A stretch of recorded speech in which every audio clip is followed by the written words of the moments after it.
Hello everyone, कैसे हैं आप लोग। आज की क्लास में हम पढ़ने वाले हैं क्लास 10th इंग्लिश का फुटप्रिंट्स विदाउट फीट बुक से chapter number 6 the making of a scientist. इसके राइटर है रॉबर्ट डब्ल्यू पीटरसन। ठीक है, चलिए स्टार्ट करते हैं। ये स्टोरी एक साइंटिस्ट के बारे में है। Richard Ebright has received the Searle scholar award and the Schering Plough award for biochemistry and molecular biology. तो ये पूरा स्टोरी एक साइंटिस्ट के बारे में है और वो साइंटिस्ट का नाम है रिचर्ड एब्राइट। इस नाम को याद कर लीजिए। इन्हें ये 2 अवार्ड मिला हुआ है। ठीक है, it was his fascination for butterflies that open the world of science to him. और ये जो साइंस में इनका इंटरेस्ट इतना इसलिए डेवलप हुआ क्योंकि उनको बटरफ्लाइज की तरफ काफ़ी ज़्यादा फैसिनेशन था। फैसिनेशन मतलब अट्रैक्शन। ठीक है, तो बटरफ्लाइज की तरफ अट्रैक्शन के कारण ही वो साइंस की दुनिया में इतना तरक्की कर पाए। चलिए देखते हैं स्टोरी में कैसे उन्होंने क्या क्या तरक्की किया है। फिलहाल के लिए आप यहाँ पे सिर्फ ये 2 बात याद कर लीजिए कि साइंटिस्ट का नाम है रिचर्ड एब्राइट और उन्हें बटरफ्लाइज की तरफ काफ़ी अट्रैक्शन था। चलिए स्टार्ट करते हैं। At the age of 22 the former scout of the year excited the scientific world with a new theory on how cells work. Richard Ebright 22 साल के थे और वो पहले स्काउट ऑफ द ईयर भी रह चुके थे। स्काउट एक ऐसे पर्सन को बोलते हैं जो शोल्डर का ट्रेनिंग ले लिया हो, मतलब उसे ये सिखाया गया हो कि अपना हेल्प कैसे करे और दूसरों का हेल्प कैसे करे। ठीक है, तो वो पहले स्काउट ऑफ द ईयर भी रह चुके थे। उन्होंने पूरे साइंटिफिक वर्ल्ड को चौंका दिया अपने एक नई थ्योरी से, और वो थ्योरी था ऑन हाउ सेल्स वर्क। आपको पता है कि हमारे शरीर जो है वो छोटे छोटे सेल से बने हुए हैं, तो वो सेल्स काम कैसे करते हैं इसके बारे में थ्योरी लिखकर उन्होंने पूरे साइंटिफिक वर्ल्ड को चौंका दिया। ठीक है, तो जैसे जैसे हम अंडरलाइन किए हैं वैसे वैसे आप भी अंडरलाइन कर लीजिए अपने बुक में। ये सब इंपॉर्टेंट पॉइंट्स है। Richard H. Ebright and his college roommate explained the theory in an article in the Proceedings of the National Academy of Science। ये रिचर्ड एब्राइट का फुल नाम है रिचर्ड एच एब्राइट। ठीक है, तो वो और उनके कॉलेज के रूममेट थे। इन दोनों ने मिलकर इस थ्योरी को एक्सप्लेन किया एक आर्टिकल में, और वो आर्टिकल कहाँ छपा? In the proceedings of the national academy of science. ये एक साइंटिफिक जर्नल है। ठीक है, इसमें किसी का आर्टिकल छपना, साइंटिफिक आर्टिकल छपना काफ़ी सम्मान का बात माना जाता है। तो इन दोनों का आर्टिकल इसमें छपा था और वो थ्योरी किसके रिगार्डिंग था कि सेल्स कैसे काम करता है। ये बात को आप याद कर लीजिए। आगे बढ़ते हैं। It was the first time this important scientific journal had ever publish the work of college students. ऐसा ये पहली बार हुआ था कि इतना इंपॉर्टेंट साइंटिफिक जर्नल, उस जर्नल का नाम क्या है? Proceedings of the national academy of science. इस जर्नल में कि किसी कॉलेज के स्टूडेंट का आर्टिकल इसमें छपा हुआ हो, ऐसा पहली बार हुआ था ये। नहीं तो आमतौर पर बड़े बड़े रिसर्चर लोग के आर्टिकल ही इसमें छपते हैं। ठीक है, in sports that would be like making the big leagues at the age of 15 and hitting a home run for the first time at bat. अगर हम इस सक्सेस को स्पोर्ट्स से अगर कंपैरिजन करें तो ये ऐसा होगा कि मान लीजिए एक बिग लीग हो रहा है। बिग लीग मतलब हाईएस्ट रैंकिंग चैम्पियनशिप हो रहा है, स्पेशली बेसबॉल का, और उस चैम्पियनशिप में एक 15 साल का लड़का आता है और पहली बार बैटिंग करते हुए ही होम रन हिट कर देता है। तो ये जितना सक्सेस माना जाता है ना, उतना ही सक्सेस इस साइंटिफिक जर्नल में अपना एक आर्टिकल छपना माना जाता था। ठीक है, यहाँ पे स्टार दिया हुआ है। चलिए देख लेते हैं नीचे क्या लिखा हुआ है। Getting a paper published at the age of 15 in a scientific journal is here compare to scoring a home run while batting for the first time. तो उस साइंटिफिक जर्नल में पेपर पब्लिश करना उतना ही बड़ा सक्सेस माना जाता है जितना कि पहली बार बैटिंग करते हुए होम रन स्कोर करना। ठीक है, और ये अमेरिका का कंट्री का बात किया जा रहा है यहाँ पे। तो अमेरिका में बेसबॉल ही वहाँ पे नेशनल स्पोर्ट है, और ये होम रन जो है ये बेसबॉल में टर्म यूज़ होता है। ठीक है, बस ये कंपैरिजन के लिए है, उतना आपको इसमें दिमाग नहीं लगाना है। आगे बढ़ते हैं। For Richard एब्राइट it was the first in a long string of achievements in science and other fields. Richard एब्राइट के लिए ये पहला ऐसा अचीवमेंट था। ऐसे तो उन्होंने कई सारे अचीवमेंट किए हैं। स्ट्रिंग ऑफ अचीवमेंट मतलब बहुत सारे अचीवमेंट उन्होंने किए हैं साइंस और अदर फील्ड्स में भी, लेकिन उनके लिए भी इस साइंटिफिक जर्नल में अपना आर्टिकल छपना एक बड़ा फर्स्ट एक्सपीरियंस था, अच्छा एक्सपीरियंस था। ठीक है, and it all started with butterflies. और ये सारा जो इनका अचीवमेंट का सिलसिला है ये सब बटरफ्लाइज के साथ स्टार्ट हुआ था। अब ये तो हो गया प्रेजेंट सिनेरियो में ऐसा ऐसा सीन है। अब देखते हैं, अब हम उनका कहानी को पढ़ेंगे पूरा बचपन से लेकर कॉलेज लाइफ तक, और देखेंगे कि उन्होंने किस किस क्लास में क्या क्या चीज़ अचीव किया है। ठीक है, चलिए स्टार्ट करते हैं। An only child Ebright grew up north of Reading Pennsylvania. तो रिचर्ड एब्राइट इकलौते बच्चे थे अपने पेरेंट्स के, और उनका पालन पोषण रीडिंग में हुआ था। रीडिंग एक शहर का नाम है इन पेंसिल्वेनिया। पेंसिल्वेनिया एक स्टेट है in the United states of America में। ठीक है, तो ये इसको भी अंडरलाइन कर लीजिए, इसको याद कर लेना है आपको कि यहाँ पे इन्होंने ग्रू अप किया। There wasn't much I could do there he said. तो रिचर्ड एब्राइट बोलते हैं कि उन्हें वहाँ पे ज़्यादा कुछ करने को था नहीं। आई सर्टेनली कुडंट प्ले फुटबॉल और baseball with a team of one. वो वहाँ पे चूँकि इकलौते बच्चे थे और कोई वहाँ पे बच्चा लोग था नहीं, तो उस वजह से वो वहाँ पे फुटबॉल या फिर बेसबॉल तो खेल नहीं सकते थे। But there was one thing I could do, collect things. लेकिन एक चीज़ वो ज़रूर कर सकते थे, वहाँ पे वो चीज़ों को कलेक्ट करना स्टार्ट कर दिए। कहाँ पे? रीडिंग पेंसिल्वेनिया में, ठीक है। So he did and did he ever. तो उन्होंने चीज़ों को कलेक्ट करना स्टार्ट भी कर दिया और वो हमेशा करते रहे कलेक्ट। बिगिनिंग इन किंडरगार्टन, तो उन्होंने चीज़ों को कलेक्ट करना किंडरगार्टन मतलब केजी क्लास से ही स्टार्ट कर दिया। एब्राइट collected butterflies with the same determination that has marked all his activities. तो एब्राइट का ये एक स्पेशल फीचर था कि वो किसी भी काम को काफ़ी ज़्यादा डिटर्मिनेशन के साथ करते थे, मतलब दृढ़ निश्चय के साथ। तो जिस डिटर्मिनेशन के साथ वो बाकी सब काम करते थे, उसी डिटर्मिनेशन के साथ उन्होंने बटरफ्लाई कलेक्ट करना भी स्टार्ट कर दिया, ठीक है। तो ये वर्ड को अंडरलाइन कीजिएगा, उनका एक स्पेशल फीचर है, वो काफ़ी डिटर्मिनेशन के साथ किसी भी काम को करते हैं। He also collected rocks, fossils and coins. उन्होंने बटरफ्लाइज के साथ साथ रॉक्स भी कलेक्ट किया। फॉसिल्स का मतलब होता है जो हज़ारों साल पहले प्लांट और एनिमल्स मर चुके हैं, उनका मिट्टी खोद के उनका डेड रिमेन्स को निकालना, और कॉइन्स, ठीक है, ये सब चीज़ भी उन्होंने कलेक्ट किया। He became an eager astronomer too sometimes star gazing on light. और वो एक एस्ट्रोनॉमर भी बने। एस्ट्रोनॉमर ऐसे पर्सन को बोलते हैं जो सन, मून या फिर स्टार्स के बारे में स्टडी करे, ठीक है।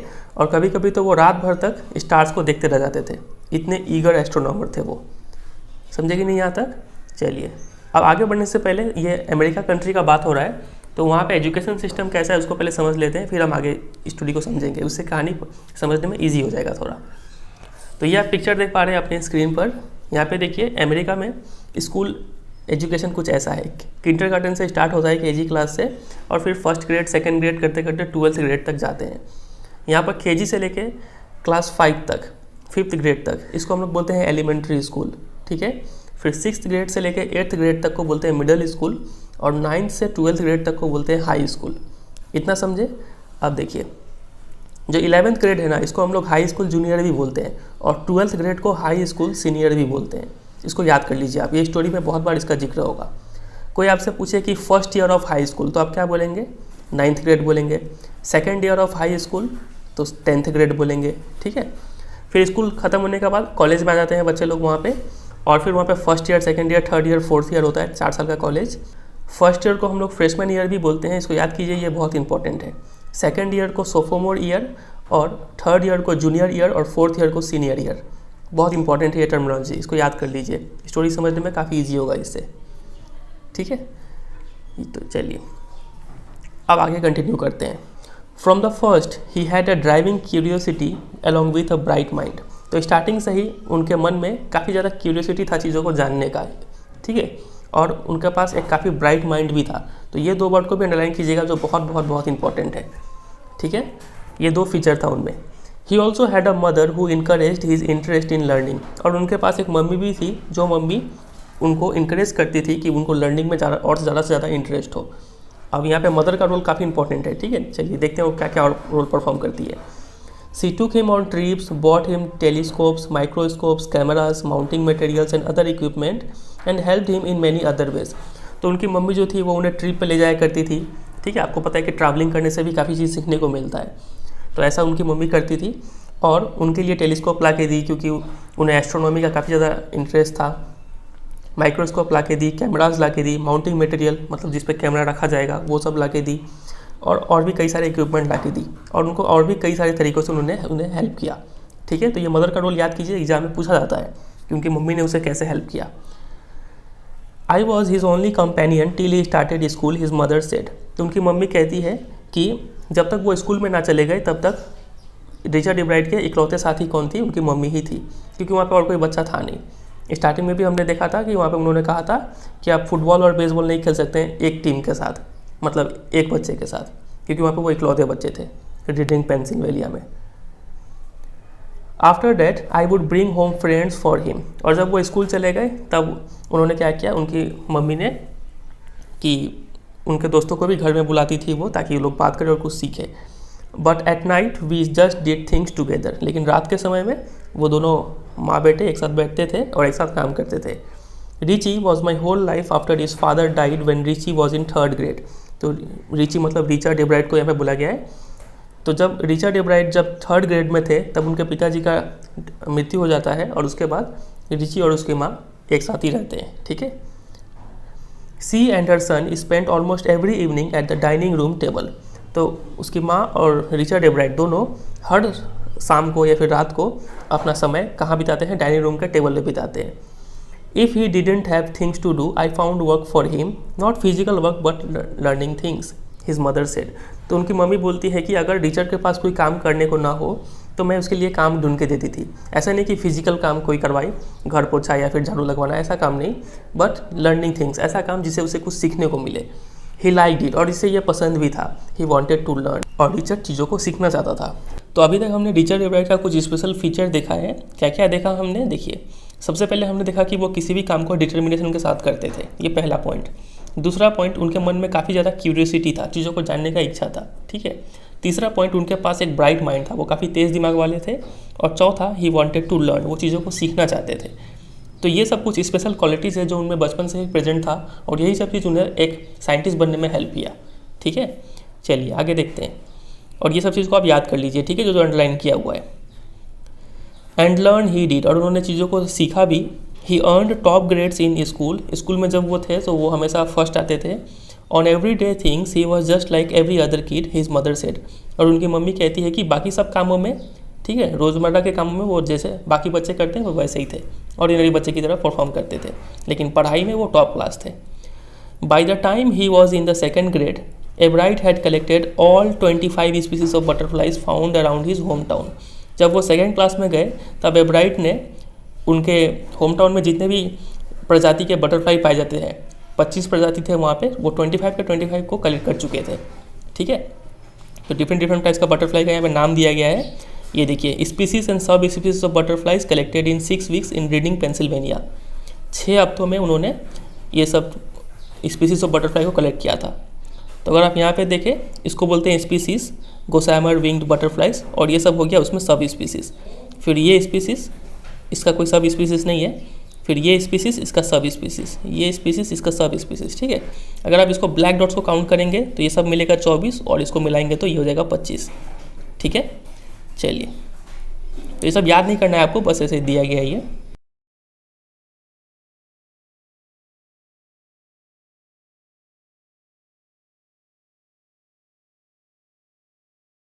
That probably would have been the end of my butterfly collecting, he said. तो रिचर्ड एब्राइट बोलते हैं कि जब उन्होंने 25 स्पीसीज ऑफ बटरफ्लाई कलेक्ट कर लिया था 2nd ग्रेड में, तो उनका जो बटरफ्लाई कलेक्टिंग का जो काम है वो ख़त्म हो गया होता, ठीक है। But then my mother got me a children's book called the travels of monarch X. लेकिन तभी उनकी मम्मी ने क्या किया, एक उन्हें बुक ला के दिया, और उस बुक का नाम था the travels of monarch x. बहुत इंपॉर्टेंट है, यही उनके लाइफ में एक टर्निंग पॉइंट था। That book, which told how monarch butterflies migrate to Central America, opened the world of science to the eager young collector. तो उस बुक में बताया गया था कि कैसे मोनार्क बटरफ्लाई, एक टाइप का बटरफ्लाई है, इसका आप देख पा रहे हैं यहाँ पे ये स्पीसीज़ है, ठीक है, ये कैसे माइग्रेट करते हैं सेंट्रल अमेरिका तक, ठीक है, इसमें ये बताया गया था। ये बुक पढ़ के उन्हें पता चला कि वर्ल्ड ऑफ साइंस क्या है। अभी तक तो वो सिर्फ चीज़ों को कलेक्ट करते थे, लेकिन अब उन्हें पता चला कि साइंस असली मायने में है क्या, ठीक है। तो आप ये क्रोनोलॉजी याद करते चलिए। सबसे पहले हमने देखा था कि उन्होंने किंडरगार्टन में चीज़ों को बस कलेक्ट करना स्टार्ट किया था, बटरफ्लाई कलेक्ट किया उन्होंने। फिर जब वो 2nd ग्रेड में पहुँचे तब उन्होंने 25 स्पीसीज ऑफ बटरफ्लाई कलेक्ट कर चुके थे 6 हफ्ते में, ठीक है। 2nd ग्रेड में ये हुआ। अब देखते हैं आगे क्या होता है। और फिर 2nd ग्रेड में ही उनकी मम्मी ने उन्हें ये बुक ला के दिया, जिस बुक में बताया गया था कि ये जो मोनार्क बटरफ्लाई है ये कैसे माइग्रेट करते हैं टू द सेंट्रल अमेरिका, ठीक है। चलिए, और इस बुक का नाम याद कर लीजिए यहाँ पे। और एक बात, यहाँ पे मम्मी का रोल देखिए। मम्मी का रोल पहले तो ये था कि उनके लर्निंग में हेल्प किया उन्होंने, ये सब चीज़ उन्हें खरीद के दिया। फिर उनकी मम्मी ने ही उन्हें ये बुक ला के दिया, और यही बुक उनके लाइफ का टर्निंग पॉइंट था, ठीक है। चलिए आगे देखते हैं। At the end of the book readers were invited to help study butterfly migrations. और उसी बुक के एंड में रीडर्स को इन्वाइट किया गया था कि आप लोग भी हेल्प कीजिए बटरफ्लाई के माइग्रेशन को स्टडी करने में, ठीक है। बुक का नाम क्या है, the travels of monarch X. तो they were asked to tag butterflies for research by doctor Frederick A Urquhart of the university of Toronto Canada. तो उन्हें रीडर्स को बोला गया था कि आप लोग क्या कीजिए, बटरफ्लाई को टैग कीजिए, बटरफ्लाई टैग करना मतलब आप बटरफ्लाई के विंग के नीचे एक छोटा सा स्टिकर चिपका देते हैं। उस स्टिकर में एक यूनिक नंबर होता है, ठीक है, और उस नंबर से पता चलता है कि वो जो बटरफ्लाई है वो कहाँ कहाँ तक माइग्रेट किया है, कहाँ कहाँ से ट्रैवल करके आया हुआ है, ठीक है। तो मान लीजिए आपने किसी बटरफ्लाई को कैच किया और उसके विंग पर एक छोटा सा स्टिकर चिपका दिया, मतलब आपने उस बटरफ्लाई को टैग कर दिया, ठीक है। वो बटरफ्लाई उड़ के किसी और के पास जाएगा, अब वो इंसान उस बटरफ्लाई को कैच करेगा और देखेगा कि उसमें उसका विंग में कौन सा स्टिकर लगा हुआ है, मतलब कौन सा नंबर है वहाँ पे। तो वो नंबर का इन्फॉर्मेशन वो किसी रिसर्चर के पास पहुँचाएगा जो इसके ऊपर रिसर्च कर रहा है, ठीक है। तो यहाँ पे रिसर्च कौन कर रहा था? Doctor Frederick A Urquhart of the university of Toronto, Canada. तो कनाडा में यूनिवर्सिटी ऑफ टोरंटो है, उसमें एक प्रोफेसर है डॉक्टर फ्रेडरिक ए यूखार्ट। तो यही रिसर्च कर रहे थे कि बटरफ्लाइज माइग्रेट कैसे करते हैं, ठीक है। तो रीडर्स को बोला गया था कि आप बटरफ्लाई को टैग करो। तो Ebright's mother wrote to doctor Urquhart and soon Ebright was attaching light adhesive tags to the wings of monarch. तो एब्राइट की मम्मी ने डॉक्टर यूखार्ट को लेटर लिखा कि हाँ मेरा बेटा भी बटरफ्लाई को टैग करना चाहता है। तो उन्होंने वो स्टिकर भेजा होगा रिचर्ड के पास। And soon Ebright was attaching light adhesive tags, और तुरंत ही एब्राइट मतलब रिचर्ड एब्राइट छोटे छोटे एडेसिव टैग्स मतलब स्टिकर जो है वो मोनार्क के विंग्स पर चिपकाने लग गए थे, मतलब उन्होंने भी बटरफ्लाई का टैगिंग स्टार्ट कर दिया। Anyone who found the tagged butterfly was asked to send the tag to doctor Urquhart. और किसी को भी अगर वो टैग बटरफ्लाई मिलता था तो उसमें बोला गया था कि आप इस टैग को डॉक्टर यूखार्ट के पास पहुंचा दें। इससे पता चलेगा डॉक्टर यूखार्ट को कि वो बटरफ्लाई कहाँ कहाँ से माइग्रेट करके आया हुआ है। समझे कि नहीं समझे यहाँ तक? चलिए। The butterfly collecting season around Reading last 6 weeks in late summer. तो बटरफ्लाई को पकड़ने का जो सीज़न है ना रीडिंग शहर में, वो सिर्फ 6 हफ्ते ही तक चलता है, वो भी समर के एंड में। सी ग्राफ बिलो, नीचे एक ग्राफ दिया गया है यहाँ पे, आप ये देख पा रहे हैं। यहाँ पे बटरफ्लाई का स्पीसीज़ है, सब स्पीसीज़ नहीं लिखा गया है, सिर्फ स्पीसीज़ लिखा गया है यहाँ पे।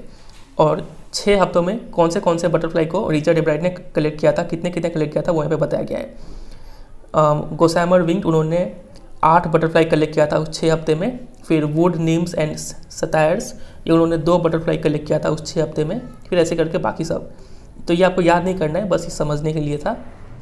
If you are going to chase them one by one you won't catch very many.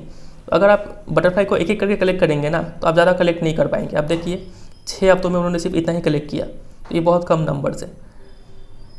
So the next step for Ebright was to raise a flock of butterfly. तो एब्राइट के लिए अगला काम क्या था कि उन्हें बटरफ्लाई का पालन पोषण करना स्टार्ट करना था, ठीक है। रेज मतलब पालना पोषना, फ्लॉक मतलब ग्रुप ऑफ बटरफ्लाइज को।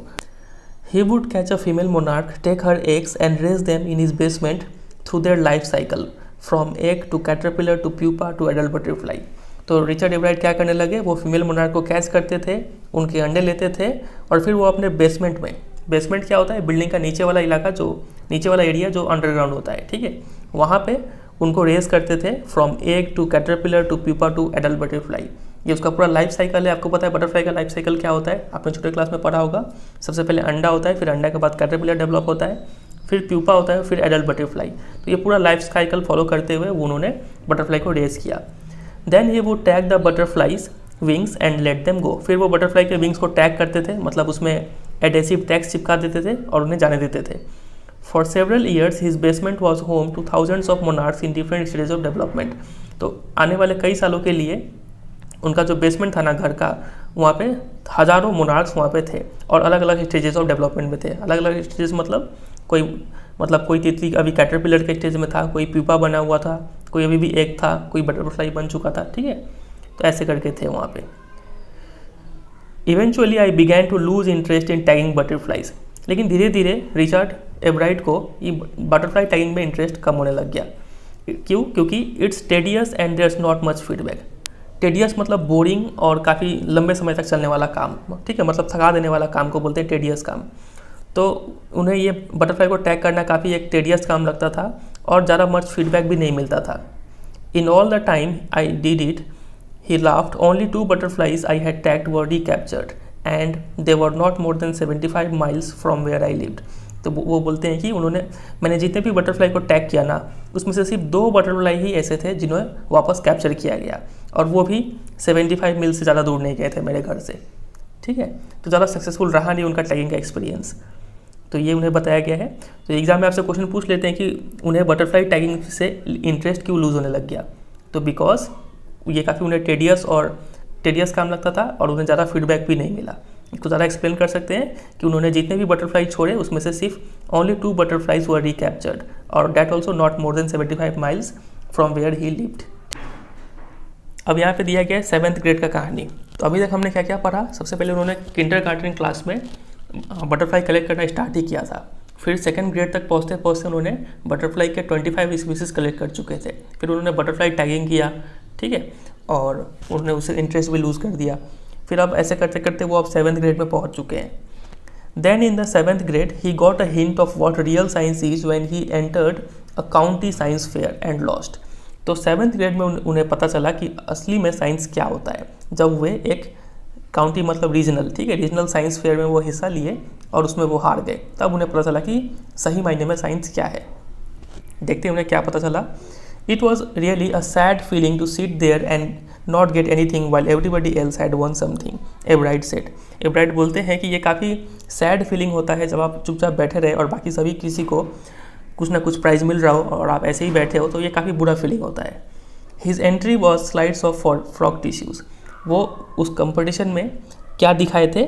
स्लाइड्स ऑफ फ्रॉग टिश्यू, ठीक है, फ्रॉग टिश्यू लेके उसको एक शीशे का स्लाइड होता है, उसमें रख के माइक्रोस्कोप के अंदर दिखाना होता है। उन्होंने ये चीज़ दिखाया था, which he showed under a microscope, ठीक है। He realise the winners had try to do real experiments not simply make a neat display. तो उन्हें ये रियलाइज़ हुआ कि जो लोग जीते थे ना प्राइज़, वो लोग क्या किए थे? सही मायने में वहाँ पे एक्सपेरिमेंट करके दिखाए थे। जबकि एब्राइट ने क्या किया था? वहाँ सिर्फ अपना डिस्प्ले दिखाया था, स्लाइड दिखाया था। तो सिर्फ दिखाने से नहीं होगा, वहाँ पे करना होगा, वहाँ पे एक्सपेरिमेंट परफॉर्म करना होगा, तब आपको जीतोगे, ठीक है। तो ये उन्हें पता चला साइंस के बारे में। असली में साइंस यही होता है, ठीक है, कि चीज़ों को करके देखना। Already the competitive spirit that drives Richard एब्राइट was appearing. तो अब इनका एक और फीचर पता चला कि रिचर्ड एब्राइट में एक कम्पिटिटिव स्पिरिट था, वो कंपटीशन करना चाहते थे लोगों से, ठीक है। तो ये उनमें डेवलप होने लगा। I knew that for the next years fair I would have to do a real experiment, he said. तो रिचर्ड एब्राइट बोलते हैं कि मुझे समझ में आ चुका था कि अगले साल के फेयर के लिए, ठीक है, मुझे एक रियल एक्सपेरिमेंट करके दिखाना होगा अगर मुझे कुछ जीतना है तो। The subject I knew most about was the insect work I had been doing in the past several years. और मुझे सिर्फ एक ही सब्जेक्ट के बारे में काफ़ी डिटेल में पता था, और वो सब्जेक्ट क्या था? इंसेक्ट के बारे में, मतलब बटरफ्लाई के बारे में, जो मैं पिछले कई सालों से करता आ रहा हूँ। So he wrote to doctor Urquhart for ideas. तो एक बार वो फिर से डॉक्टर यूखार्ट के कंटेक्ट में आते हैं और उन्हें बोलते हैं कि मुझे कुछ आइडियाज़ दीजिए मुझे एक्सपेरिमेंट करने के लिए। And back came a stack of suggestions for experiment. और वापस डॉक्टर यूखार्ट ने क्या उन्हें भेजा? स्टैक मतलब थोक, ठीक है, काफ़ी सारे सजेशंस उन्होंने भेजा एक्सपेरिमेंट करने के लिए। Those kept एब्राइट busy all through high school. तो एब्राइट जो थे वो अपने हाई स्कूल तक यही सब एक्सपेरिमेंट में काफ़ी बिजी रहे, ठीक है। हाई स्कूल आपको पता है, हमने आपको याद कराया था, क्लास 9 से लेकर 12 तक को हाई स्कूल बोलते हैं। And relate to prize projects in county and international science projects. और उन्हें यही सब एक्सपेरिमेंट कर करके जो रीजनल और इंटरनेशनल साइंस फेयर थे वहाँ पे उन्हें कई सारे प्राइज़ मिले, ठीक है। तो देखते हैं उन्होंने कौन से प्रोजेक्ट किए थे। फॉर इज 8th ग्रेड, अब वो 8th ग्रेड में पहुंच चुके हैं। एक बार रिकैप करें, सबसे पहले उन्होंने किंडरगार्टन में बटरफ्लाई कलेक्ट करना स्टार्ट किया। फिर उन्होंने 2nd ग्रेड में बटरफ्लाई के 25 स्पीसीज कलेक्ट कर चुके थे। और फिर उन्होंने 7th ग्रेड में एक काउंटी साइंस फेयर में, मतलब रीजनल साइंस फेयर में हिस्सा लिया और वो वहाँ पे हार गए। तब उन्हें रियल साइंस का मतलब पता चला, मतलब उन्हें अब एक्सपेरिमेंट करके दिखाना पड़ेगा, ये पता चला। अब वो 8th ग्रेड में आ चुके हैं और उन्होंने इस बार क्या ट्राई किया, देखिए। Ebright tried to find the cause of a viral disease that kills nearly all monarch caterpillars every few years. तो इस बार उन्होंने, मतलब इस बार भी वो इस साइंस फेयर में हिस्सा लेने जा रहे हैं और इस बार उन्हें क्या करने की कोशिश किया, उन्होंने ये पता लगाने की कोशिश किया कि ये जो वायरल डिजीज़ होता है जिस वजह से सभी मोनार्क कैटरपिलर्स मर जाते हैं हर कुछ साल बाद, ये वायरल डिजीज़ किस कारण से होता है, उसका कॉज क्या है। ये उन्होंने इस बार सोचा कि ये हम करके दिखाएंगे यहाँ पे, ठीक है। Ebright thought the disease might be carried by a beetle. Ebright को लगा कि ये डिजीज़ जो है ये एक बीटल कैरी करता है। बीटल एक कीड़ा होता है, पिक्चर में देख पा रहे हैं, इसको बीटल बोलते हैं। He tried raising caterpillars in the presence of beetles. तो उन्होंने क्या किया, कैटरपिलर को रेज करना स्टार्ट कर दिया, उससे पालना पोसना स्टार्ट कर दिया in the presence of beetles में, ठीक है, उसके मौजूदगी में। I didn't get any real results, he said. तो उन्होंने बीटल्स के प्रेजेंस में कैटरपिलर को उगाया, मतलब उससे ग्रो करवाया, लेकिन ऐसा नहीं हुआ कि कैटरपिलर मर गए, वो तो जिंदा ही बचे रहे। तो वही यहाँ पे एब्राइट बोलते हैं कि मुझे कोई ऐसा रिजल्ट देखने को नहीं मिला। But I went ahead and showed that I had tried the experiment, this time I won. लेकिन उन्होंने यही प्रोजेक्ट को अपने उस काउंटी साइंस फेयर में शो किया और उन्हें इस बार एक्सपेरिमेंट ट्राई करने के लिए उन्हें इस बार प्राइज़ मिला और इस बार वो जीत गए। ठीक है, तो देखिए यहाँ पे कुछ फेल होकर भी साइंस में कुछ सीखने को ही मिलता है, वो यहाँ पे बताया गया है। चलिए अब नेक्स्ट ईयर आप वो कहाँ पहुँच चुके हैं, 8th ग्रेड से 9th ग्रेड में पहुँच चुके हैं। अब ये सब आप याद करते चलिएगा। ठीक है, एक बार रिकैप करते हैं। सबसे पहले उन्होंने किंडरगार्टन में क्या किया, चीज़ों को बटरफ्लाई कलेक्ट करना स्टार्ट किया। फिर 2nd ग्रेड में 25 स्पीसीज ऑफ बटरफ्लाई वो कलेक्ट कर चुके थे। फिर 7th ग्रेड में वो काउंटी साइंस फेयर में हिस्सा लेते हैं और उसमें वो हार जाते हैं। फिर उन्हें पता चलता है कि रियल साइंस का मतलब क्या है, एक्सपेरिमेंट करके दिखाना। फिर 8th ग्रेड में वो कॉज ऑफ वायरल डिजीज़ के बारे में पता लगाते हैं और ये पता करते हैं कि वो वायरल डिजीज़ बीटल्स के कारण नहीं होता है। ठीक है, अब आते हैं 9th ग्रेड में, मतलब हाई स्कूल में पहुंच चुके हैं, बोल सकते हैं इसको first year of high school. ठीक है, the next year his science fair project was testing the theory that viceroy butterfly copy monarch. इस बार उनका प्रोजेक्ट था ये टेस्ट करना कि वाइसरॉय बटरफ्लाई जो है वो मोनार्क बटरफ्लाई को कॉपी करते हैं। आप इस पिक्चर में देख पा रहे हैं, ये ऊपर वाला है मोनार्क बटरफ्लाई और नीचे वाला है वाइसरॉय बटरफ्लाई। इन दोनों में आपको डिफरेंस दिख रहा है क्या? अगर आप ध्यान से देखें तो ये वाइसरॉय बटरफ्लाई में एक यहाँ पे ब्लैक लाइन गया हुआ है, ठीक है, जो इस वेन्स को कट कर रहा है, लेकिन यहाँ पे वैसा कोई ब्लैक लाइन नहीं है। समझ रहे हैं? तो ये डिफरेंस इन दोनों में। तो इस बार उनका ये प्रोजेक्ट था कि ये टेस्ट करना कि ये जो वाइसरॉय है ना, ये जो वाइसरॉय है ये मोनार्क को कॉपी करता है। ठीक है, तो देखते हैं। The theory was that viceroys look like monarch because monarch don't taste good to birds. Theory ये था कि वाइसरॉय चाहते हैं कि वो मोनार्क जैसे दिखने लगे, उनका कॉपी करना चाहते हैं। क्यों? क्योंकि मोनार्क अच्छे टेस्ट नहीं करते हैं बर्ड्स को, मतलब बर्ड्स जो है वो मोनार्क को नहीं खाते हैं बल्कि वाइसरॉय को खाते हैं। उसलिए वाइसरॉय चाहते हैं कि हम भी मोनार्क जैसे बन जाएंगे तो बर्ड से बच जाएंगे।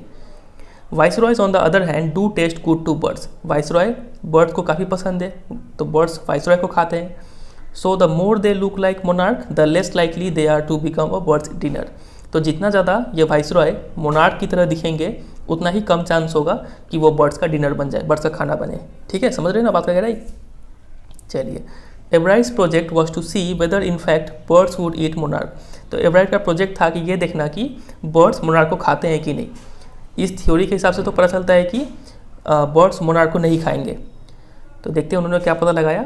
ही फाउंड डैट अ स्टारलिंग एक यूरोपियन बर्ड है, आप पिक्चर में देख पा रहे हैं। ये स्टारलिंग जो है वो would not eat ordinary bird food, ये ऑर्डिनरी बर्ड फूड नहीं खाता है। It would eat all the monarch it could get.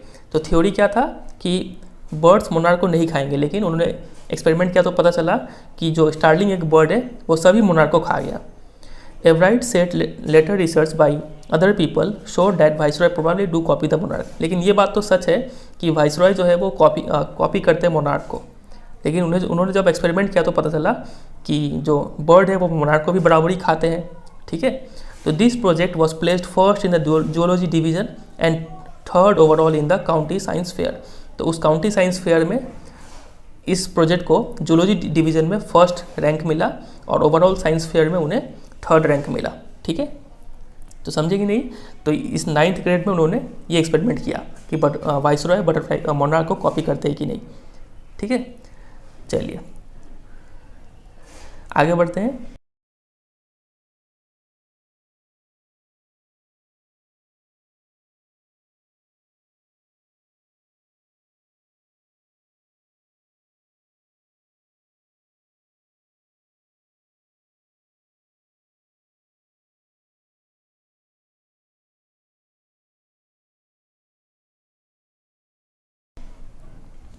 In he second year in high school मतलब हम समझ रहे हैं क्लास 10 में Richard Ebright began the research that led to his discovery of an unknown insect hormone. उन्होंने एक ऐसा research किया जिस वजह से उन्हें एक इंसेक्ट हार्मोन के बारे में पता चला, एक अननोन इंसेक्ट हार्मोन के बारे में। ठीक है, indirectly it also led to his new theory on the cells of life. और कहीं ना कहीं यही हार्मोन का वजह से उनका जो एक नया थ्योरी था, जो सेल्स का जो लाइफ है उसके बारे में एक नया थ्योरी डेवलप करने का उन्हें मौका मिला इसी इंसेक्ट हार्मोन का वजह से। देखते हैं आगे उन्होंने कैसे कैसे क्या क्या किया। The question he tried to answer was simple. एक ही क्वेश्चन का उन्होंने जवाब देने की कोशिश किया। वो क्वेश्चन क्या था कि what is the purpose of the 12 tiny gold spots on the monarch pupa. यहाँ देख रहे हैं पिक्चर में मोनार्क प्यूपा में छोटे छोटे डॉट्स है, ठीक है। तो वो सोचने लगे कि ये जो गोल्डन कलर का डॉट है इसका पर्पस क्या है, काम क्या है। Everyone assume the spots were just ornamental, एब्राइट said.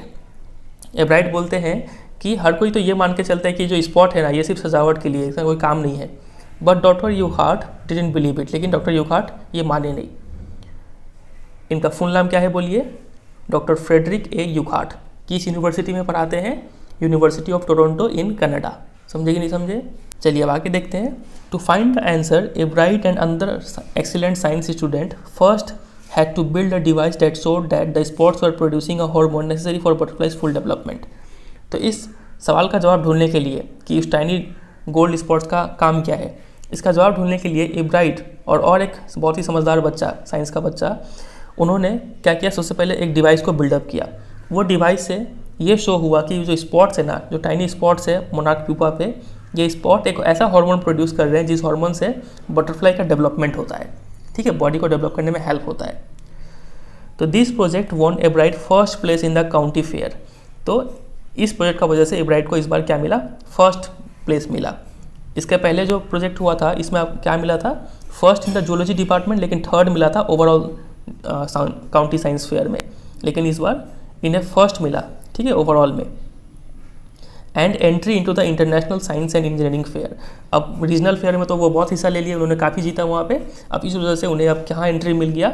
International science and engineering fair में हिस्सा लेने का मौका मिल गया। समझ रहे बात का गहराई? There he won third place in zoology, और इंटरनेशनल फेयर में उन्होंने जूलॉजी में तीसरा स्थान पाया।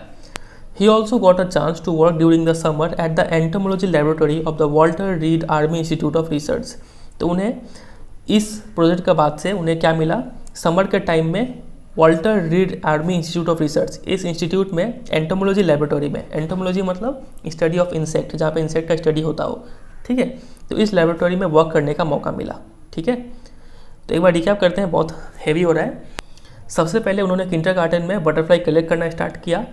फिर जब वो सेकेंड ग्रेड में पहुँच गए तब उन्होंने 25 स्पीसीज ऑफ बटरफ्लाई कलेक्ट किया, ठीक है। फिर उन्हें ये बुक मिला था travels of monarch, second grade में ही, ठीक है। फिर उन्होंने बटरफ्लाई को टैग किया, फिर टैगिंग से उनका इंटरेस्ट हटने लगा क्योंकि ये काफ़ी टेडियस वर्क था। फिर 7th ग्रेड में उन्हें पता चलता है कि रियल साइंस क्या होता है, ठीक है। जब वो एक काउंटी साइंस फेयर में हिस्सा लेते हैं और उसमें हार जाते हैं तो उन्हें पता चलता है कि साइंस में रियल एक्सपेरिमेंट करके दिखाना होता है, ठीक है। फिर 8th ग्रेड में उन्होंने एक ऐसे वायरल डिजीज़ का कॉज पता करने की कोशिश किया जिस वजह से जो मोनार्क कैटरपिलर है वो मर जाते हैं। फिर क्लास 9 में उन्होंने ये थ्योरी को टेस्ट करने की कोशिश किया कि जो वाइसरॉय बटरफ्लाई है वो मोनार्क बटरफ्लाई को कॉपी करते हैं। इस वजह से उन्हें जूलॉजी डिपार्टमेंट में फर्स्ट डिवीज़न मिला, फर्स्ट रैंक मिला, और पूरे साइंस फेयर में उन्हें थर्ड रैंक मिला। फिर क्लास 10 में उन्होंने एक ऐसे हार्मोन के बारे में पता लगाने की कोशिश किया जिस हार्मोन से, जो हार्मोन कहाँ से निकलता है? Tiny gold spots on monarch pupa, यहाँ से निकलता है, ठीक है। तो उन्होंने एक ऐसे डिवाइस को बिल्डअप किया जिस डिवाइस से ये पता चलता है, ये शो होता है कि जो हार्मोन है वो बटरफ्लाई का फुल डेवलपमेंट में हेल्प करता है, ठीक है। और इसी वजह से उन्हें international science and engineering fair में हिस्सा लेने का मौका मिला, और उन्हें जो आर्मी इंस्टीट्यूट ऑफ रिसर्च के लेबोरेटरी में भी काम करने का मौका मिला, ठीक है। अब वो कौन से क्लास में जाएंगे? अब वो क्लास 11 में जाएंगे। तो देखिए, हाई स्कूल जूनियर बोला गया है। हम आपको बोलते थे कि क्लास 11 को हाई स्कूल जूनियर भी बोला जाता है और क्लास 12 को हाई स्कूल सीनियर बोला जाता है, ठीक है। तो as a high school junior Richard Ebright continued his advanced experiment on the monarch pupa. जब वो क्लास 11 में पहुंच गए तब उन्होंने और भी एडवांस एक्सपेरिमेंट किया मोनार्क प्यूपा पर। That year his project won first place in the international science fair. अब देख रहे हैं उनका ग्रोथ, देख रहे हैं आप। उस साल उन्होंने इंटरनेशनल साइंस फेयर में पहला स्थान पाया। And gave him another chance to work in the army laboratory during the summer. और उन्हें एक और चांस मिल गया उस आर्मी लेबोरेटरी मतलब ये Walter Reed Army Institute of research के एंटोमोलॉजी लेबोरेटरी में काम करने का एक और मौका मिल गया, ठीक है, ड्यूरिंग द समर में। इन ही सीनियर ईयर मतलब यहाँ पे हाई स्कूल सीनियर का बात किया जा रहा है, मतलब क्लास 12 में ही वेंट अ स्टेप फर्दर। उन्होंने कुछ और काम किया। He grew cells from a monarch wings in a culture and showed that the cells would divide and develop into normal butterfly wing scales only if they were fed the hormone from the gold spots. इस बार उन्होंने क्या किया कि monarch butterfly जो है उसका एक विंग लिया, पंख लिया, और उस पंख को ग्रो करके दिखाया, बड़ा करके दिखाया इन अ कल्चर मतलब आर्टिफिशियल इन्वायरमेंट में, ठीक है। उन्होंने ये शो किया कि the cells would divide and develop into normal butterfly wing scales only if they are fed the hormone from the gold spots. देखिए, उन्होंने सबसे पहले एक मोनार्क बटरफ्लाई का छोटा सा पंख ले लिया और इस पंख को थोड़ी देर में बड़ा करके दिखाया और उन्होंने ये प्रूव कर दिया, शो कर दिया कि ये जो सेल्स है डिवाइड होकर इतना बड़ा तभी बन पाता है जब इस सेल्स को क्या फीड किया जाए, they were fed hormone from the gold spots. वो गोल्ड स्पॉट्स कौन सा गोल्ड स्पॉट है? वही टाइनी गोल्ड स्पॉट है जो मोनार्क पीपा पे प्रेजेंट होता है।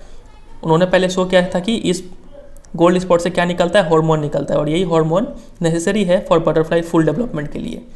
तो इस बार उन्होंने उस एक्सपेरिमेंट का प्रूफ भी दिखा दिया क्लास 12 में आके कि जो एक बटरफ्लाई का जो विंग होता है ना, वो विंग्स नॉर्मल डेवलप विंग्स तभी बन पाता है जब उस विंग्स को क्या मिले, हार्मोन मिले वो गोल्ड स्पॉट से। ठीक है, तो that project won first place for zoology in the international fair. तो इस प्रोजेक्ट को भी फर्स्ट रैंक मिला जूलॉजी डिपार्टमेंट में इंटरनेशनल फेयर में। He spend the summer after graduation during doing further work at the army laboratory. अब class 12 वो पास कर चुके थे, क्लास 12 पास करने को भी वहाँ पे ग्रेजुएशन बोलते हैं अमेरिका में। ठीक है, तो ग्रेजुएशन करने का बाद समर वो कहाँ स्पेंड किए, वही आर्मी लेबोरेटरी में उन्होंने समर स्पेंड किया and at the laboratory of the US department of agriculture. और यहाँ पे भी उन्हें काम करने का मौका मिला। ये आर्मी लेबोरेटरी मतलब कौन सा लेबोरेटरी आप समझ रहे हैं ना, ये Walter Reed Army Institute of research के एंटोमोलॉजी लेबोरेटरी को में उन्हें काम करने का मौका मिला। ठीक है, अब क्लास 12 वो पास कर चुके हैं।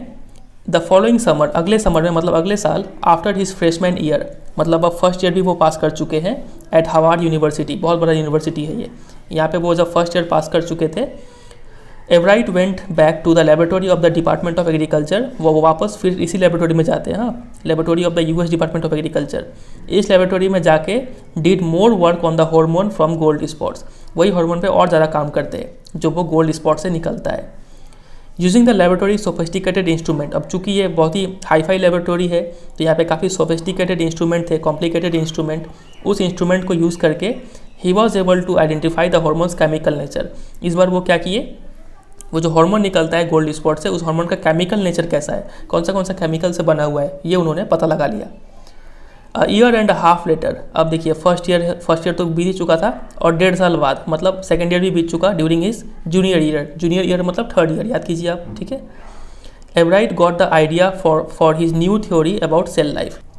इस बार उन्हें आइडिया मिला कि जो सेल लाइफ है ना, उसके बारे में एक नया थ्योरी लिखने का आइडिया मिला। It came while he was looking at x-ray photos of the chemical structure of a hormone. तो वो हार्मोन का केमिकल स्ट्रक्चर देख ही रहे थे, उसके एक्सरे का फोटो देख रहे थे, तब उन्हें आइडिया मिला कि सेल लाइफ कैसे कैसे होता है। ठीक है, मतलब सेल कैसे जन्म लेता है, फिर कैसे उनका ग्रो होता है, फिर कैसे उनका डेथ होता है, वो सब उन्होंने पता लगाया। When he saw those photos Ebright didn't shout eureka और even I have got it. जब उन्होंने वो फोटोज़ को देखा तो उन्होंने ऐसा नहीं है कि यूरेका चिल्ला दिया। यूरेका मतलब एक जीत का चीख है, ठीक है, ऐसा चिल्ला कर बोलते यूरेका। और even I have got it, ऐसा भी नहीं बोला कि यस हो गया ऐसा काम, ऐसा नहीं बोला उन्होंने। But he believed that along with his findings about insect hormones, the photos gave him the answer to one of biology's puzzles, how the cell can read the blueprint of its DNA. उन्हें ये विश्वास हो गया कि hormones के अलावा ये photos में उन्हें ये भी चीज़ पता चला कि उन्होंने एक बायोलॉजी का जो पज़ल है उसका आंसर पता कर लिया है। वो पज़ल क्या है, how can the cell read the blueprint of its DNA। मतलब होता क्या है कि ये अगर मान लीजिए हम लोग का सेल है, सेल के अंदर न्यूक्लियस के अंदर क्रोमोसोम्स, ठीक है, उसके अंदर DNA होता है। तो ये जो सेल है ना, इस DNA को कैसे समझता है और रीड करता है, इस पजल के बारे में उन्हें पता चल गया उस हार्मोन, उस एक्सरे को देखकर। ठीक है, DNA क्या होता है, DNA is the substance in the nucleus of a cell that controls heredity. तो अभी मैंने आपको बताया कि सेल के अंदर न्यूक्लियस होता है, न्यूक्लियस के अंदर क्रोमोसोम्स के अंदर DNA होता है। तो यहाँ पे लिखा गया कि DNA एक ऐसा सब्सटेंस है जो न्यूक्लियस ऑफ अ सेल में प्रेजेंट होता है और ये हेरिडिटी को कंट्रोल करता है। मतलब इस DNA के अंदर ही इन्फॉर्मेशन होता है कि आपके अंदर कौन सा गुण आने वाला है आपके मम्मी पापा से। फॉर एग्जांपल मान लीजिए आपके पापा लंबे हैं और आपकी मम्मी लंबी है, तो ये जो इन्फॉर्मेशन है ना कि आप भी लंबे होंगे, ये इन्फॉर्मेशन किसके जरिए आता है, DNA के जरिए आता है। मतलब DNA में ही ये इन्फॉर्मेशन होता है कि आपका बॉडी का फीचर्स क्या क्या होगा। It determines the form and function of the cell. ठीक है, आपका सेल का कैसा आकार होगा, क्या क्या फंक्शन होगा, ये DNA ही तय करता है।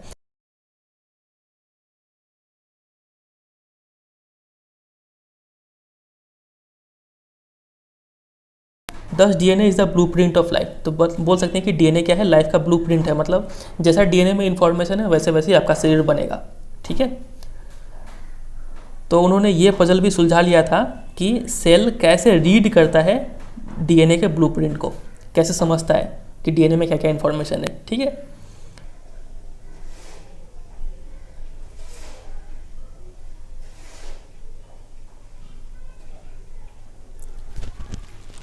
तो अभी तक हमने समझ लिया कि उन्होंने जूनियर ईयर मतलब थर्ड ईयर तक क्या क्या चीज़ समझा और क्या क्या चीज़ अचीव किया। ठीक है, एक बार रिकैप कर ले क्या? चलिए कर लेते हैं एक बार रिकैप।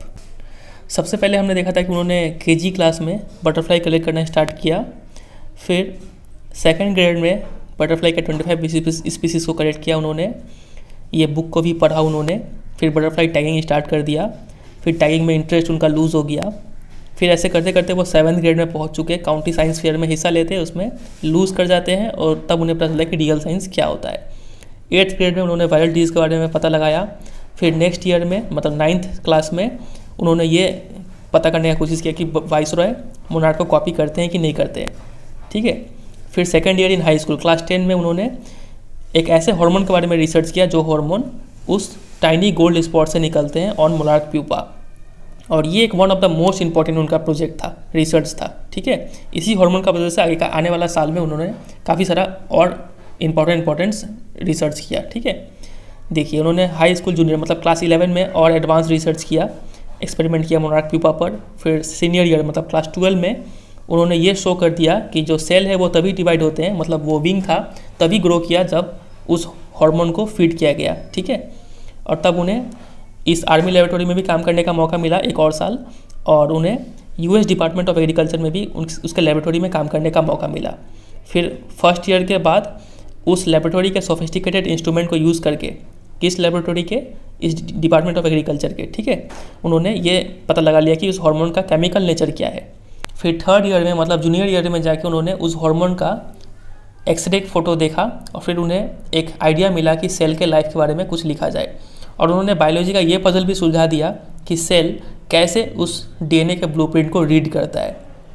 ठीक है, Ebright and his college roommate James R Wong worked all that night drawing pictures and constructing plastic models of molecules to show how it could happen.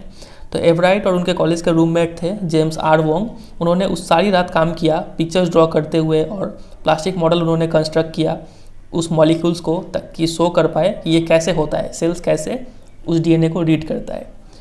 Together they letter road the paper that explain the theory. फिर दोनों ने मिल के उस theory के बारे में लिखा और उस थ्योरी को एक्सप्लेन किया। और इसी थ्योरी के बारे में हमने स्टार्टिंग में देखा था कि यही थ्योरी छपा था उन्होंने जब 22 साल में थे, तब उनका और उनके एक रूममेट का मतलब जेम्स आर वोंग का ये थ्योरी छपा हुआ था। कौन से साइंटिफिक जर्नल में?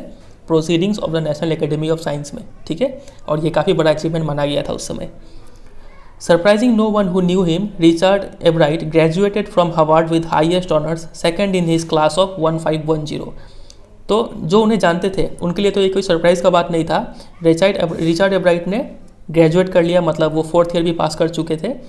कहाँ से? हार्वर्ड यूनिवर्सिटी से, और हाईएस्ट ऑनर्स के साथ। और वो पूरे क्लास में मतलब 1510 का क्लास था उसमें वो सेकेंड आए। ठीक है, Ebright went on to become a graduate student researcher at Harvard Medical School, और फिर वो रिसर्चर बन गए। ठीक है, हार्वर्ड मेडिकल स्कूल में। There he began doing experiments to test his theory, और वहाँ पे वो एक्सपेरिमेंट करना स्टार्ट कर दिया अपने थ्योरी को टेस्ट करने के लिए। ठीक है, if the theory proves correct, अगर इन दोनों ने मिलकर जो थ्योरी लिखा है ना, अगर ये थ्योरी सही साबित हो गया तो ये एक बड़ा स्टेप होगा towards understanding the process of life का जो प्रोसेस है, मतलब सेल्स कैसे डिवाइड होता है, इसको समझने में ये काफ़ी हेल्प करेगा।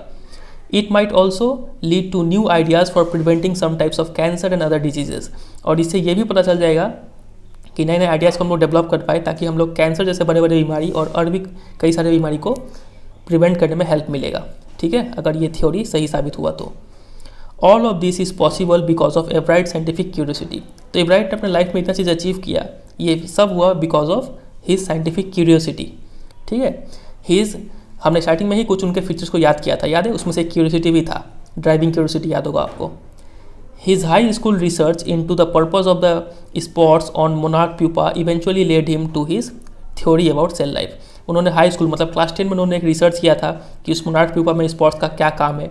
उसी उनका जो रिसर्च का वजह से आज ये इतना बड़ा जो थ्योरी है सेल लाइफ के बारे में उन्होंने वो लिख पाया।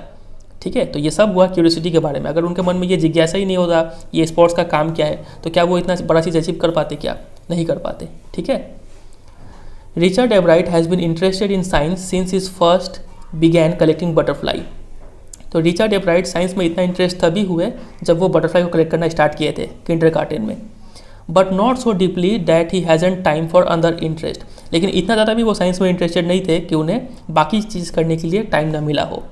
मतलब वो और भी कई सारी चीज़ भी करते थे। देखते हैं वो क्या क्या चीज़ करते थे। Ebright also become a champion debater and a public speaker and a good canoeist and all round outdoor person. वो एक काफ़ी अच्छे डिबेटर भी थे, पब्लिक स्पीकर भी थे, एक गुड कनोइस्ट, कनोइस्ट मतलब एक लाइट बोट होता है, अच्छे चलाते थे इसको, and all round outdoor person, ठीक है, और काफ़ी ओवरऑल एक अच्छा उनका पर्सनैलिटी था। He is also an expert photographer particularly of nature and scientific exhibit. काफ़ी अच्छे वो फोटोग्राफर भी है, खासकर से नेचर का काफ़ी अच्छा फोटो खींचते हैं और साइंटिफिक मॉडल्स का अच्छा फोटो खींचते हैं वो। इन high school Richard एब्राइट was a straight a student. Straight a student ऐसा स्टूडेंट होता है जो अपने सभी सब्जेक्ट्स में ग्रेड ए स्कोर करे, ठीक है, तो वो ऐसे स्टूडेंट थे। Because learning was easy he turn a lot of his energy towards the debating and model United Nations club. तो उनके लिए चीज़ों को पढ़ना, समझना, याद करना काफ़ी आसान काम था। इसीलिए उन्होंने अपना एनर्जी को कहाँ डाइवर्ट किया, डिबेटिंग की तरफ और मॉडल यूनाइटेड नेशंस क्लब। इसमें सिखाया जाता है कि मतलब डिप्लोमेसी के बारे में सिखाया जाता है और बाकी जो कंट्रीज़ है उनके बीच में कैसा रिलेशंस है, इंटरनेशनल रिलेशन, ये सब चीज़ के बारे में सिखाया जाता है। तो उन्होंने ये सब चीज़ में भी अपना एनर्जी को लगाया, मतलब ये सब चीज़ के बारे में भी उन्होंने सीखा। He also found someone to admire, Richard A Weiherer. He is social studies teacher and adviser to both clubs. Richard Ebright एक जन को एडमायर भी करते थे। किसको एडमायर करते थे वो? रिचर्ड ए वेरर को एडमायर करते थे। एडमायर करना मतलब इनको फॉलो करते थे वो। ये कौन थे? ये एक उनके सोशल स्टडीज़ के टीचर थे और एडवाइज़र भी थे टू बोथ क्लब। इन्होंने ही एडवाइस की दिया था रिचर्ड एब्राइट को कि तुम जाओ और debating and model United Nations club में पार्टिसिपेट करो, यहाँ से कुछ सीखो, ठीक है। मिस्टर वेरर, ठीक है, मतलब Richard A Weiherer was the perfect person for me then. वो उनके लिए एक परफेक्ट इंसान थे। He opened my mind to new ideas. यही एक ऐसे इंसान थे जिन्होंने उन्हें नए नए आइडियाज़ को ग्रैप्स करने में उन्हें हेल्प किया था। Ebright said Richard would always give that extra effort, Mister Weiherer said. तो मिस्टर वेरर बोलते हैं कि रिचर्ड एब्राइट हमेशा किसी भी काम को करते थे तो एक्स्ट्रा एफर्ट जरूर देते थे। तो इसको भी अंडरलाइन कर लीजिए, ये उनका एक और फीचर हो गया रिचर्ड एब्राइट का कि वो एक्स्ट्रा एफर्ट देते थे हर काम में। What pleased me was here was this person who put in 3 or 4 hours at night doing debate research besides doing all his research with butterflies and his other insects। तो Mister Weiherer बोलते हैं कि Richard एक ऐसा इंसान था जो हर रात को 3 से 4 घंटा देता था डिबेटिंग रिसर्च के लिए और दिन भर वो बटरफ्लाई के ऊपर और काफ़ी सारे इंसेक्ट के ऊपर तो रिसर्च करता ही था, लेकिन वो उसके बावजूद भी 3 से 4 घंटा निकाल लेता था डिबेट के ऊपर रिसर्च करने के लिए, ठीक है। तो रिचर्ड में ये भी खास बात था कि वो हर काम को एक्स्ट्रा एफर्ट के साथ करते थे। तो और भी उनका कई सारा फीचर तो हमने स्टार्टिंग में देखा ही था कि उनका ब्राइट माइंड था, क्यूरियोसिटी था, डिटर्मिनेशन था। उसमें एक और ऐड हो गया एक्स्ट्रा एफर्ट वो लगाते थे, ठीक है। Richard was competitive. रिचर्ड एक कम्पिटिटिव इंसान भी थे, मतलब उनको कंपटीशन करना अच्छा लगता था। Mister Weiherer continued but not in a bad sense. लेकिन वो कम्पिटिटिव थे, ऐसा नहीं था कि बुरे सेंस में कम्पिटिटिव, किसी को हराने के लिए वो नहीं जीते थे, ठीक है। He explained Richard wasn't interested in winning for winning sake और winning to get a prize. ऐसा नहीं था कि रिचर्ड किसी काम को अच्छे से करते थे इसलिए कि वो जीत पाए, जीतने के लिए या फिर किसी प्राइज़ को जीतने के लिए, ऐसा नहीं था। किसी को हराने के लिए वो नहीं जीतते थे। Rather he was winning because he wanted to do the best job he could. वो इसलिए जीतते थे क्योंकि वो अपने आप से बेस्ट होना चाहते थे। पिछली बार जो उन्होंने परफॉर्मेंस किया वो उससे अच्छा परफॉर्मेंस अगले बार करना चाहते थे, ठीक है। वो अपना बेस्ट देना चाहते थे हर चीज़ में, मतलब इसको बोलते हैं खुद से लड़ाई करना, ठीक है। For right reasons he wants to be the best. अच्छे रीज़न के लिए वो एक बेस्ट बनना चाहते थे, ठीक है। ये भी उनका खास बात है, तो इसको भी अंडरलाइन कर लीजिए। उनका एक और फीचर ऐड हो गया कि वो एक कम्पिटिटिव इंसान थे और अच्छे रीज़न के लिए वो कंपटीशन करते थे। And this is one of the ingredients in making of a scientist. तो एक साइंटिस्ट बनाने के लिए ये भी एक इंग्रेडिएंट है, मतलब ये भी एक मसाले के रूप में काम करता है। तो क्या क्या सामान चाहिए हमें एक साइंटिस्ट को बनाने के लिए, यहाँ पे समराइज़ किया गया है। Start with a first rate mind. सबसे पहले आप एक अच्छा सा दिमाग ले लीजिए, उसमें क्यूरियोसिटी ऐड कर दीजिए और उसको मिला दीजिए अच्छे से विल के साथ। Will to win for the right reasons, मतलब आपको जीतना है लेकिन अच्छे काम करने के लिए जीतना है, ठीक है। तो इन सब चीज़ों को अगर आप मिक्स कर देंगे तो आपके पास क्या मिलेगा? साइंटिस्ट मिलेगा। मतलब एक कुकिंग रेसिपी की तरह पे लिखा गया है। Ebright had this qualities. Ebright के पास ये सभी क्वालिटीज़ थे। From the time the book The travels of monarch X open the world of science to him, Richard Ebright has never lost his scientific curiosity. तो हमें पता था कि हमने स्टार्टिंग में पढ़ा था, जब उन्होंने ये बुक पढ़ा ना, the travel of monarch x, तभी उन्हें साइंस का असली मतलब पता चला था। ठीक है, वर्ल्ड ऑफ साइंस उनके लिए ओपन हो गया था। तब से लेकर रिचर्ड ने कभी अपना साइंटिफिक क्यूरियोसिटी को लूज़ नहीं होने दिया। वो हमेशा उतने ही क्यूरियस रहे जितना कि वो बचपन में रहते थे। ठीक है, और इसी के साथ ये स्टोरी एंड हो जाता है। एक बार रिकैप करें क्या? एक बार रिकैप करना तो बनता है, क्योंकि काफ़ी ये थोड़ा टफ स्टोरी लग रहा है। चलिए एक बार रिकैप करते हैं। तो देखिए, सबसे पहले यहाँ पे ब्रीफ इंट्रोडक्शन में बताया गया था कि रिचर्ड एब्राइट को बटरफ्लाइज की तरफ काफ़ी ज़्यादा अट्रैक्शन था। ठीक है, फिर at the age of 22 Richard H Ebright और उनके एक कॉलेज के रूममेट दोनों ने मिलकर एक ऐसा थ्योरी लिखा सेल्स वर्क के बारे में। ठीक है, कि वो थ्योरी कहाँ पे छप गया? Proceedings of the national academy of science में छप गया। ठीक है, हमें पता है, हमने आगे देखा था कि वो तब 3rd ईयर में थे, जूनियर ईयर में। ठीक है, और ऐसा पहली बार हुआ था। फिर उनका पालन पोषण रीडिंग पेंसिल्वेनिया में हुआ। फिर किंडरगार्टन में उन्होंने बटरफ्लाई कलेक्ट करना स्टार्ट कर दिया डिटर्मिनेशन के साथ। ठीक है, फिर क्यूरियोसिटी था, ब्राइट माइंड था उनका। फिर मदर ने उनको काफ़ी हेल्प किया ये सब चीज़ में। फिर 2nd ग्रेड में उन्होंने बटरफ्लाई के 25 स्पीसीज़ कलेक्ट कर लिया होम टाउन में। ठीक है, ये 25 स्पीसीज़ का नाम यहाँ पे दिया गया, याद नहीं करना है आपको। फिर उनकी मम्मी ने उन्हें एक बुक ला के दिया, जी यही बुक इतना इंपॉर्टेंट है जिस वजह से उनका पूरा लाइफ चेंज हो गया, वर्ल्ड ऑफ साइंस ओपन हो गया बोल सकते हैं। ठीक है, ये बुक का नाम था the travel of monarch x, और इस बुक में बताया गया था कि मोनार्क बटरफ्लाई कैसे माइग्रेट करते हैं सेंट्रल अमेरिका तक। ठीक है, फिर उन्होंने बटरफ्लाई को टैग किया। डॉक्टर फ्रेडरिक ए यूखार्ट ये रिसर्चर थे। ठीक है, फिर एब्राइट का अगला स्टेप था कि बटरफ्लाई को रेस करना। फिर उनको टैगिंग में इंटरेस्ट लूज़ होने लग गया, और क्योंकि ये काफ़ी टेडियस काम था। ठीक है, उसके बाद वो 7th ग्रेड में पहुंचते हैं और ये काउंटी साइंस फेयर में हिस्सा लेते हैं, जिसमें वो लूज़ कर जाते हैं।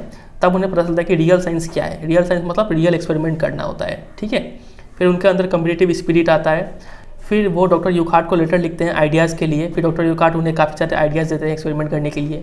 8th ग्रेड में वो कौन सा एक्सपेरिमेंट करते हैं? वो बताते हैं कि वायरल डिजीज़ का कॉज क्या है। वो वायरल डिजीज़ जिस वजह से काफ़ी सारे कैटरपिलर मर जाते हैं। ठीक है, फिर नेक्स्ट ईयर मतलब 9th क्लास में उन्होंने ये शो किया कि वाइसरॉय कॉपी करते हैं मोनार्क बटरफ्लाई को। फिर 2nd year in high school class 10 में काफ़ी इंपॉर्टेंट रिसर्च किया था उन्होंने। ठीक है, उन्होंने ये शो कर दिया कि जो मोनार्क प्यूपा के जो टाइनी गोल्ड स्पॉट्स है वहाँ से हार्मोन्स निकलता है, उस हार्मोन्स का काम क्या है।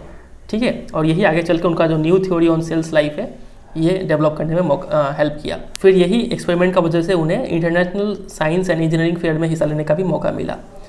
फिर उन्हें ये आर्मी लेबोरेटरी मतलब entomology laboratory of the Walter Reed Army Institute of research, इसमें काम करने का मौका मिला समर के टाइम में। हाई स्कूल जूनियर क्लास 11 में उन्होंने और भी एडवांस एक्सपेरिमेंट किया मोनार्क प्यूपा पर। फिर क्लास 12 में उन्होंने उस शो कर दिया कि यही हार्मोन का वजह से सेल्स जो है वो डिवाइड करते हैं, और उन्होंने विंग को ग्रो करके दिखा दिया वहाँ पे आर्टिफिशियल इन्वायरमेंट मतलब कल्चर में। ठीक है, फिर उन्हें US डिपार्टमेंट ऑफ एग्रीकल्चर में भी काम करने का मौका मिला। फिर 1st ईयर में मतलब फ्रेशमैन ईयर में उन्होंने US डिपार्टमेंट ऑफ एग्रीकल्चर के जो लेबोरेटरी में सोफिस्टिकेटेड इंस्ट्रूमेंट थे, उस इंस्ट्रूमेंट का यूज़ करके उन्होंने उस हार्मोन का केमिकल स्ट्रक्चर के बारे में पता लगा लिया। और फिर 3rd ईयर में जाके उन्होंने उसी हार्मोन का एक्सरे फ़ोटो निकाला, और उसी एक्सरे फ़ोटो से उन्होंने ये पता लगा लिया कि जो सेल है वो कैसे DNA को रीड करते हैं। और फिर उसी रात को एब्राइट और उनके कॉलेज के रूममेट जेम्स आर बोम, इसी के बारे में फर्स्ट में जिक्र किया गया था, ये दोनों मिलके उस थ्योरी को लिखते हैं और उसको एक्सप्लेन करते हैं, और यही थ्योरी जाके उसमें उस साइंटिफिक जर्नल में छप जाता है। जर्नल का नाम क्या है? Proceedings of the national academy of science में। ठीक है, और उसमें छपना एक काफ़ी बड़ा बात माना जाता है। फिर रिचर्ड एब्राइट ग्रेजुएट होकर निकल जाते हैं और वो पूरे यूनिवर्सिटी में 2nd आते हैं। ठीक है, और फिर आगे चल के वो ग्रेजुएट स्टूडेंट रिसर्चर बन जाते हैं एट हार्वर्ड मेडिकल स्कूल में। ठीक है, और वहाँ पे वो इस अपने थ्योरी को टेस्ट करते हैं। अगर ये थ्योरी राइट हो जाता है तो ये काफ़ी बड़ा स्टेप होगा लाइफ प्रोसेस को समझने में, और काफ़ी सारे कैंसर और काफ़ी सारे डिजीज़ को प्रिवेंट करने में भी ये हेल्प करेगा। तो ये सब पॉसिबल हो पाया all because of एब्राइट scientific curiosity. और जो रिचर्ड एब्राइट है वो अभी भी जिंदा है। ठीक है, चलिए, और भी साइंस के अलावा और भी कई सारी चीज़ में वो उनका इंटरेस्ट था, जैसे कि वो डिबेटर थे, पब्लिक स्पीकर थे, अच्छे कैनोइस्ट थे, आउटडोर पर्सन थे। ठीक है, काफ़ी अच्छा फोटोग्राफी भी करते थे, और वो अपने स्कूल लाइफ में स्ट्रेट ए स्टूडेंट रहे हैं, मतलब हर सब्जेक्ट में उन्होंने ग्रेड A पाया है। फिर ऐसे पर्सन को जो एडमायर करते थे वो थे रिचर्ड ए वियरर, ये उनके सोशल स्टडीज़ के टीचर थे। इन्होंने ही उन्हें एडवाइस किया था कि तुम जाके ये 2 क्लब को ज्वाइन कर लो। कौन से 2 club? Debating and moral imaginations club को ज्वाइन कर लो। ठीक है, और उन्होंने नई आइडियाज़ को एब्जॉर्ब करने को सिखाया, ठीक है, रिचर्ड एब्राइट को। रिचर्ड एब्राइट हर काम में एक्स्ट्रा एफर्ट दिया करते थे, कॉम्पिटिटिव थे लेकिन इन अ गुड सेंस में थे। तो लास्ट में उन्होंने समराइज़ किया है कि एक साइंटिस्ट बनने के लिए क्या क्या चीज़ चाहिए होता है। एक अच्छा माइंड चाहिए होता है, क्यूरियोसिटी चाहिए होता है और विल पावर चाहिए होता है। विल पावर वो भी इन अ राइट सेंस, ठीक है, अच्छे रीज़न के लिए विल पावर चाहिए होता है। तो ये सब चीज़ अगर है तो एक इंसान अच्छा साइंटिस्ट बन सकता है, ठीक है। तो यही था ये पूरा स्टोरी, उम्मीद करता है आपको समझ में आया होगा। एंड होता है ये। वीडियो अच्छा लगा तो वीडियो को जरूर एक लाइक कीजिएगा। स्टोरी थोड़ा बोरिंग हो सकता है क्योंकि हमने एक ही चीज़ को बहुत बार रिपीट कर दिए हम, लेकिन ये सब इसीलिए किए ताकि आपको थोड़ा याद हो जाए, ठीक है।